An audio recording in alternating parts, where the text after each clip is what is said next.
இந்த ஜக்காத்தை பொறுத்த வரைக்கும் அந்தந்த மாதங்களிலும் அந்தந்த நாட்களிலும் கடமையாகி வரக்கூடிய ஒரு கடமை. அது சில பொழுதுகளில் நமக்கு என்ன செய்யலாம், மாதத்தின் இடையிலும் கடமையாகலாம், ஆரம்பத்தில் கடமையாகலாம். சிலருக்கு ஒரு சொத்துல கடமையாகி அடுத்த மாதம் இன்னொரு சொத்துல என்ன செய்யும், கடமையாகும். எனவே இது ரமதான் மாதத்தில் செய்யக்கூடிய ஒரு கடமை கிடையாது. எப்படி 5 நேர தொழுகையை நாம் 5 நேரம் தொழுகிறோமோ அதுபோல அனுதினமும் ஒவ்வொரு பொருளும் ஒவ்வொருவருக்கும் ஒவ்வொரு விதமாக கடமையாகக்கூடிய ஒரு அம்சம்.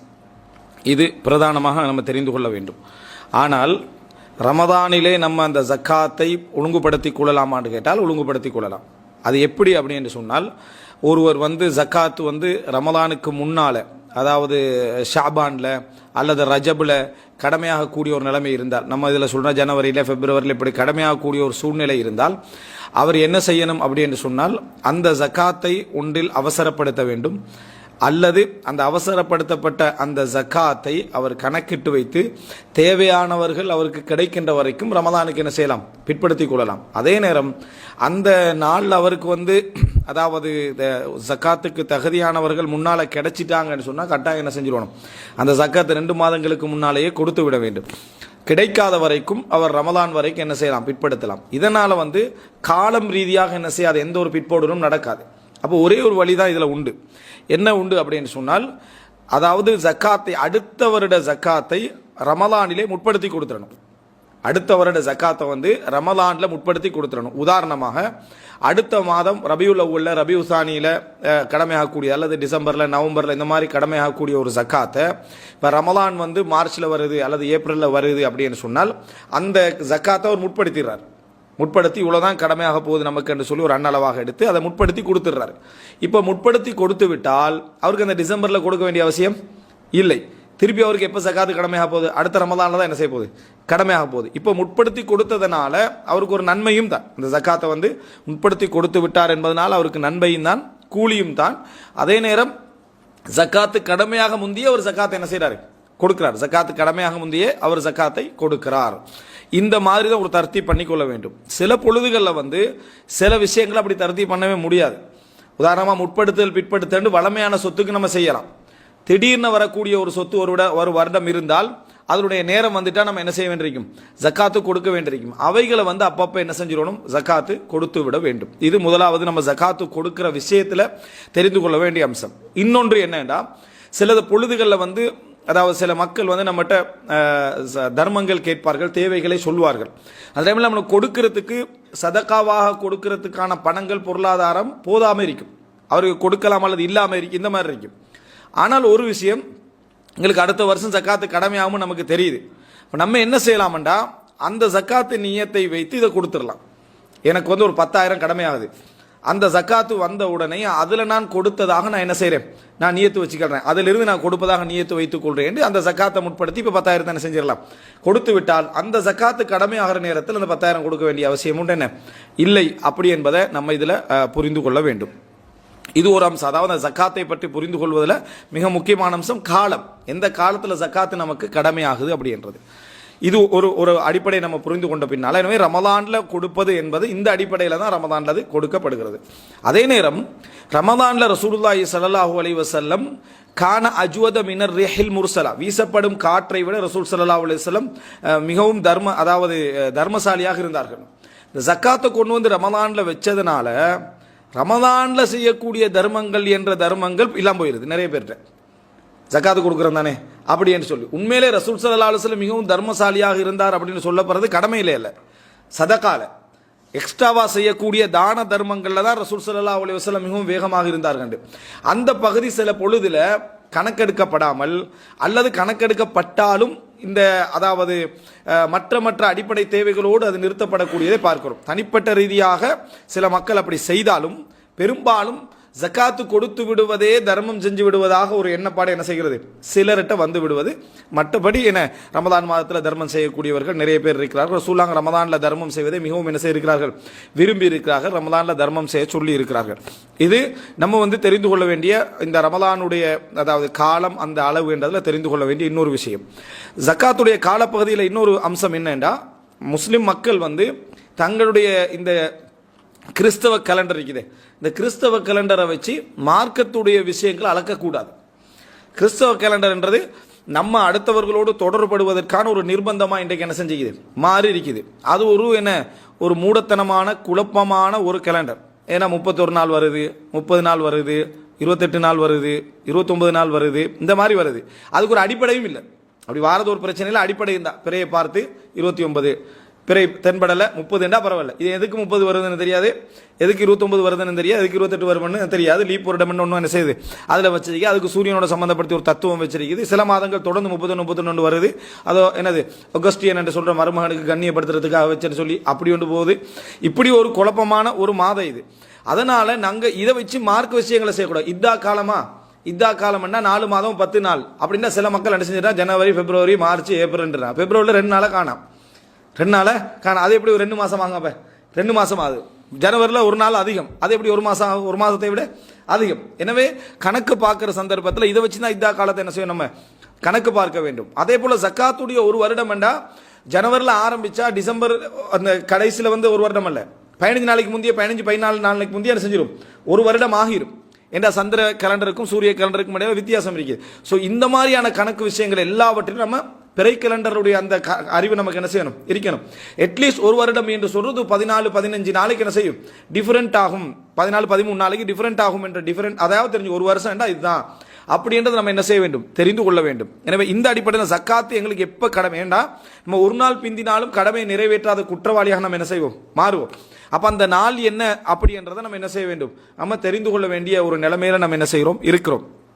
இதே போலதான் நிமிட விஷயங்களையும். இப்போ உதாரணமாக 3:55 அதாவது அதான் அப்படின்னு வைங்களேன். அடுத்த அந்த 60 செகண்டுக்குள்ள அந்த சூரியன் ரசூல் ஸல்லல்லாஹு அலைஹி வஸல்லம் அசருக்கு எங்க பாங்க சொன்னாங்களோ அந்த டேட் டைம் முடிஞ்சதுன்னு அர்த்தம் அல்ல. நிச்சயமாக அக்யூரேசி என்ன செய்யலாது, சொல்ல முடியாது. ஒரு நிமிஷம் முந்தியோ ஒரு நிமிஷம் பிந்தியோ என்ன செய்யும் இருக்கும். எனவே எனக்கு டைம் பிந்திட்டு நம்ம யோசிக்க வேண்டிய அவசியம் இல்லை, அந்த இடத்துல டைம் முந்திட்டு யோசிக்க வேண்டிய அவசியம் இல்லை. ஒரு நிமிஷம் ஒரு பேணுதலுக்கு ஒரு நிமிஷம் முந்தி ஒரு நிமிஷம் பிந்திய நம்ம என்ன செய்யலாம், அதில் புரிந்து கொள்ளலாம். இந்த அடிப்படையில் தான் எல்லா விஷயங்களையும் மார்க்கத்துடைய விஷயங்களை கடமையாக்குன்ற பொழுது நம்ம இது அவதானிக்காத ஒரு விஷயம். இது நுட்பமாக நம்ம கவனித்துக் கொள்ள வேண்டும். ரமதான்ல கடமையாகிறது என்றதை எப்படி புரிந்து கொள்வது, இவைகள் என்ன மாதிரி புரிந்து கொள்வது என்பதெல்லாம் அவதானத்தில் இருக்க வேண்டிய ஒரு விஷயம். இரண்டாவது அம்சம் ஜக்காத்து, அதாவது கடமையானால் ஜக்காத்தை கொடுத்த நான் சட்டங்களுக்கு முன்னால இந்த விஷயங்கள் என்ன செய்யறேன், நான் உங்களுக்கு பேசுறேன். ஜக்காத்தை கொடுத்தல், ஜக்காத மசாரிஃபு ஜக்கா அப்படின்னு சொல்லுவாங்க. ஜக்காத்தை யாருக்கு கொடுத்தல் அப்படின்றத பொறுத்த வரைக்கும் ஜக்காத் 8 கூட்டத்தினருக்கு என்று சொல்லி என்னது எங்களுக்கு குர்ஆன் சொல்லுது. 8 கூட்டத்தினருக்கும் ஒவ்வொரு பங்கு கொடுக்கணுமான்னு சந்தேகம் இருக்கு நிறைய பேர்ட்ட. அப்படியெல்லாம் எதுவும் இல்லை. 8 கூட்டத்தினரில் ஒருவருக்கு நீங்க கொடுத்தா என்ன உங்களுடைய ஜக்காத்து கடமை முடிஞ்சுது. 8 கூட்டத்தினர்ல ஒருவருக்கு கொடுத்தாலும் உங்களோட ஜக்காத்து கடமை முடிஞ்சுது. 8 கூட்டத்தினரே மாறி மாறி அப்படி பிரிச்சு கொடுக்கணும்ன்றது இல்லை. அது அவங்களுக்கு போய் சேரணும்னா இந்த 8 கூட்டத்தினர்ல ஒரு பிரிவினருக்கு கிடைச்சா அது போதுமானது என்பதை நம்ம அடிப்படையாக நம்ம தெரிந்து கொள்ள வேண்டும். அடுத்தது என்ன அப்படின்னு சொன்னால், இந்த கொடுக்கிற விஷயத்தில் அந்த 8 கூட்டத்தினர்ல எப்படி நம்ம அடையாளம் கண்டுகொள்வது. உதாரணமாக மிஸ்கீன் என்று சொல்றோம், ஃபகீர் என்று சொல்றோம். இந்த ஃபகீருக்கும் மிஸ்கீனுக்கும் என்ன வரைவிலக்கணம் அப்படி என்று சொல்லி கேட்டீங்கன்னு சொன்னால், தொழில் செய்து அவர்களுக்கு போதாமை ஒன்று இருக்குமாக இருந்தால், தொழில் செய்து உழைத்து அவங்களுக்கு வருமானம் இருந்தாலும் கூட போதாமை ஒன்று இருக்குமாக இருந்தால் அவர்களுக்கு என்ன மிஸ்கீன் மசாக்கீன் என்று சொல்லப்படும். ஃபகீர் என்று சொன்னால் அதை விட ஒரு கீழ்நிலை இருக்கக்கூடியவருக்கு, அந்த அதாவது இல்லாமை என்பது அதிகமாக இருக்கக்கூடிய ஒரு மனிதருக்கு ஃபகீர் என்று என்ன செய்யப்படும், சொல்லப்படும். அப்போ இந்த அடிப்படையில் அந்த அதாவது இவர்களை அடையாளப்படுத்துவது என்பது எங்களுக்கு விளங்கக்கூடிய ஒரு காரணம் இருந்தால் போதுமானது. அங்கே உள்ள போய் ரிசர்ச் பண்ணிட்டு இருக்க வேண்டிய அவசியம் இல்லை. சில வேலை அவன்கிட்ட இருந்துட்டுண்டா, சில வேலை அவன்கிட்ட ஒரு சேவிங் இருந்துட்டு, சில வேலைகளில் அப்படி இருந்துட்டான்னு நம்ம யோசிக்க வேண்டிய அவசியம் இல்லை. எங்களுக்கு விளங்குற ஒரு ரீசன் என்ன, அவருக்கு வருமானம் இருக்குது, ஆனால் அவருடைய குடும்பம் செலவினங்களுக்கு போதாமை ஒன்று என்ன செய்யுது அவருக்கு இருக்குது. அப்படி என்று விளங்கினா அவர் ஜக்காத்துக்கு தகுதி. சிலர் என்ன செய்யறாங்கன்னா வீட்டுக்கு பார்க்கறது, ஏசி போட்டிக்கிறாரு ஜக்காத்து கடமை இல்லை, ஃபேன் போட்டிக்கிறாரு ஜக்காத்து கடமை இல்லை. அப்போ இங்கே ஒமானில் முக்கால்வாசி பேருக்கு ஜக்காத்துன்னு அப்போ கொடுக்க இல்லாமல் போயிடும். அப்போ ஜக்காத்து கடமை இல்லை, அந்த ஜக்காத்து அப்படியெல்லாம் இல்லை. அவருடைய தேவைக்கு போதாத அம்சத்தில் அவருடைய நிலைமை இருக்குதா, இது முதலாவது நம்ம பிரதானமாக என்ன செய்யணும், பார்க்கணும்.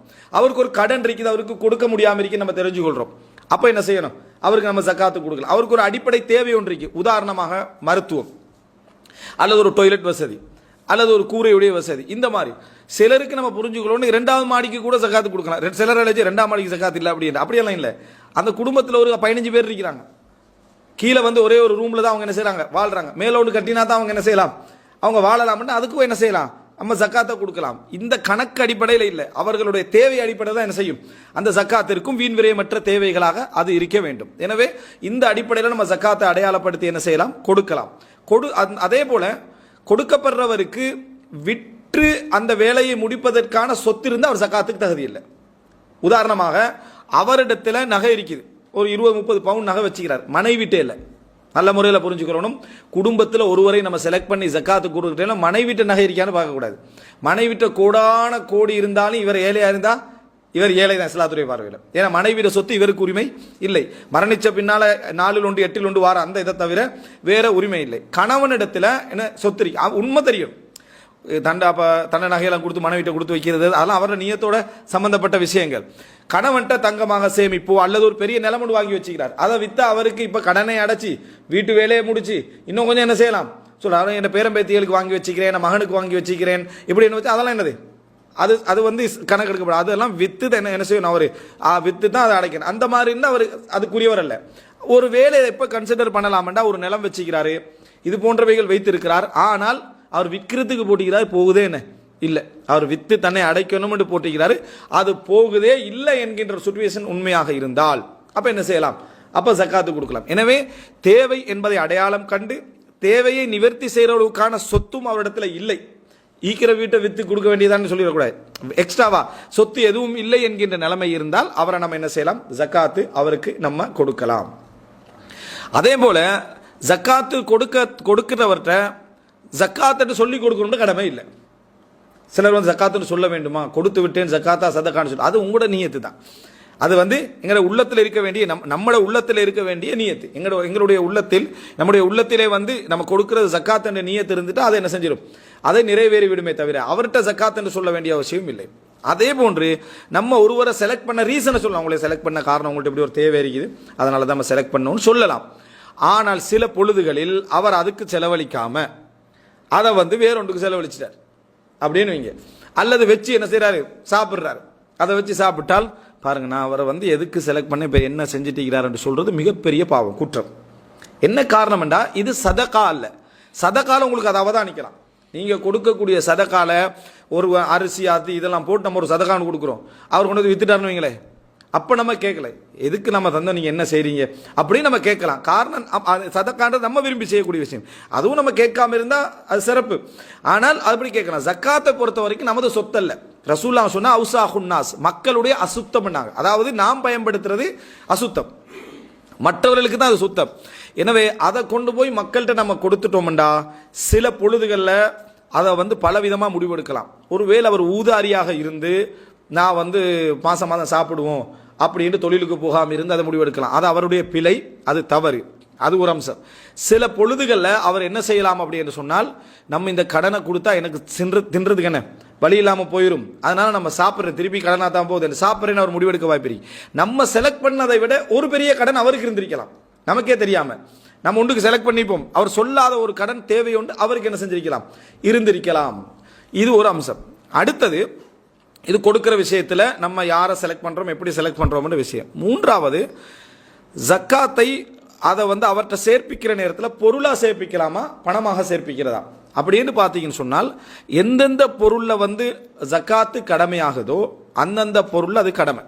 எந்தெந்த பொருளில் ஜக்காத்து கடமையா, இப்போது ஆட்டில் கடமை ஆயினா ஆடுதான், மாட்டில் கடமை ஆயினா மாட்டை தான் என்ன செய்யணும், கொடுக்கணும். பணத்தில் கடமை ஆயினா பணம் தான், தங்கம் வெள்ளி, தங்கம் வெள்ளியில் கடமை ஆயினா தங்கம் வெள்ளி தான். புதையல் எடுக்கிறாரு, புதையல கடமை ஆயினா புதையல தான் என்ன செய்யணும், அவர் கொடுக்கணும். ஆனால் இப்போ இப்படி கொடுக்கப்படுற சந்தர்ப்பத்தில் நம்ம யார்கிட்ட கொடுக்குறோமோ அவரை பற்றி ஒரு விளக்கம் இருந்தால் நம்ம மாறி கொடுக்கலாம். எப்பையும் நல்ல முறையில் புரிந்து கொள்ளணும், பொருளாக கொடுக்க கூடாது, எதுல எது கடமையாதோ அதை தான் என்ன செய்யணும், நம்ம கொடுக்கணும். எங்கள்கிட்ட ஒரு பழக்கம் ஒன்று என்னன்னு சொன்னால்,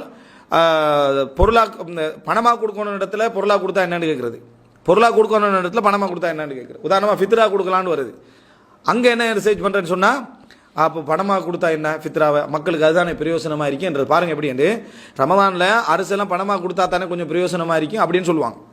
ஜக்காத்து வந்த உடனே மக்கள்கிட்ட பணத்தா கொடுக்கறது பொருளாக கொடுத்தா தானே பிரயோசனமாக இருக்குன்னு எப்படி இருக்கு. அந்தந்த இடத்துல என்னது அந்தந்த இது அது ரெண்டுமே கொஞ்சம் காலத்துக்குள்ளே வராது. ரமலான், ஷவ்வால், அதாவது அது அது கொஞ்சம் அந்த ரமதான் இதை ஆரம்பத்தில் சாரி அஃப்வர்ட் ரமதானுடைய ஆரம்பத்தில் ஜக்காத்